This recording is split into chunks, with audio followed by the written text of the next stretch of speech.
नमस्कार सबैजनालाई। आज हामी एउटा यस्तो घातक क्यान्सरको बारेमा कुरा गर्न जाँदैछौँ जसले हाम्रो दिदीबहिनी, आमा, हजुरआमाहरूलाई सबैलाई असर गरिरहेको छ र यसको कम्प्लिट रोकथाम हामीले गर्न सक्ने हामीसँग खुबीहरू पनि छ। आजको भिडियो हामी कुरा गर्न जाँदैछौँ हाम्रो पाठेघर सम्बन्धी क्यान्सर अथवा जसलाई हामी सर्भाइकल क्यान्सर पनि भन्दछौँ। यो भिडियो हजुरको लागि एकदमै इन्फर्मेटिभ हुनेवाला छ, त्यही भएर आफ्नो नजिकैको मान्छेलाई सबैले सेयर गरिदिनु होला र सकेसम्म यसको हामी प्रिभेन्सन अगेन्स्ट सर्भाइकल क्यान्सरको रूपमा अगाडि बढ्नेछौँ।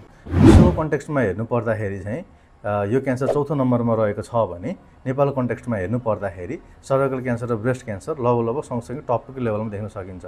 र हामीसँग 2024 को तथ्याङ्क नभएको कारणले गर्दाखेरि 2023 को तथ्याङ्क अनुसार नेपालमा लगभग 2500 नयाँ सर्भाइकल केसेसहरू डायग्नोसिस भएका छन् भने लगभग 1500 जनाले चाहिँ आफ्नो ज्यान गुमाउनु परेको छ।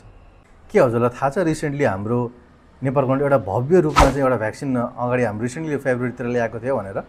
त्यो भ्याक्सिन के हो थाहा छ हजुरलाई? त्यो भ्याक्सिन रहेको छ हाम्रो एचपीभी ह्युमन प्यापिलोमा भाइरसको अगेन्स्टमा भ्याक्सिन आएको थियो, जुनमा चाहिँ दुईटा खालका भाइरसको अगेन्स्टमा भ्याक्सिन रहेको छ, एचपीभी 16 र एचपीभी 18। र यिनी दुईजना चाहिँ हामीले यिनीहरूलाई चाहिँ एकदमै हाई रिस्क भाइरस भन्छौँ, जसले गर्दाखेरि यिनीहरूले हाम्रो पाठेघरको क्यान्सर गराउँदछन्।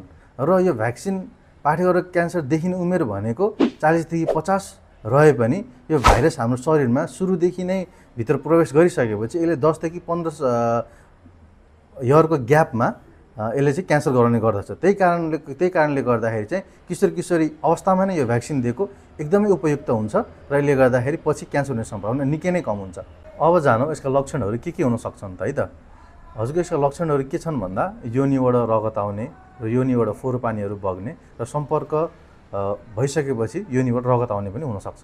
अघि नै भनेका सिम्पटमहरू चाहिँ सुरुको अवस्थामा नदेखिकन अलिकति क्यान्सर बढिसकेको अवस्थामा बल्ल देख्न सक्छ है। क्यान्सर कसरी ग्रो हुन्छ भन्दा सुरुमा CIN1 हुन्छ, CIN2, CIN3 भन्ने यसको स्टेजेसहरू हुन् यिनीहरू। त्यसपछि बल्ल यो ठुलो क्यान्सरको रूपमा देखा पर्दछ। अब यसको हामीले सुरुमै जाँच गऱ्यौँ भने चाहिँ यससँग हामीले थाहा पाउन सकिन्छ अर्ली स्टेजमा र यसको रोकथाम पनि गर्न सकिन्छ। र यसका जाँचलाई हामीले स्क्रिनिङ भन्दछौँ, जुन चाहिँ मैले सबै 25 वर्षभन्दा माथिका महिलाहरूलाई चाहिँ रेकमेन्ड गर्छु। यसमा के हुन्छ भन्दाखेरि हजुरको पाठेघरको मुखको चाहिँ जाँच हुन्छ। त्यो जाँचमा चाहिँ उसका कोशिकाहरूलाई हामीले हेरेर यसमा क्यान्सर छ कि छैन, यसमा एचपीभी भाइरस जसले चाहिँ क्यान्सर गराउँछ त्यो बसेको छ कि छैन भनेर हेर्न सकिन्छ। र यो 5 वर्षमा हजुरले जाँचहरू रिपिट गरिरहनु पर्ने हुन्छ है त, किनभने यसको रिस्क जतिखेर पनि आउन सक्छ। यदि हजुरले रेगुलर स्क्रिनिङ गर्नुहुन्छ भने चाहिँ हजुरले क्यान्सरबाट मुक्त पनि हुन सक्नुहुन्छ र क्यान्सर देखिएको अवस्थामा चाहिँ यसलाई सुरुवाती अवस्थामै निरस्त पार्न सकिन्छ। यहाँसम्म मेरो भिडियो हेरिदिनु भएकोमा चाहिँ हजुरलाई सबैलाई धन्यवाद छ।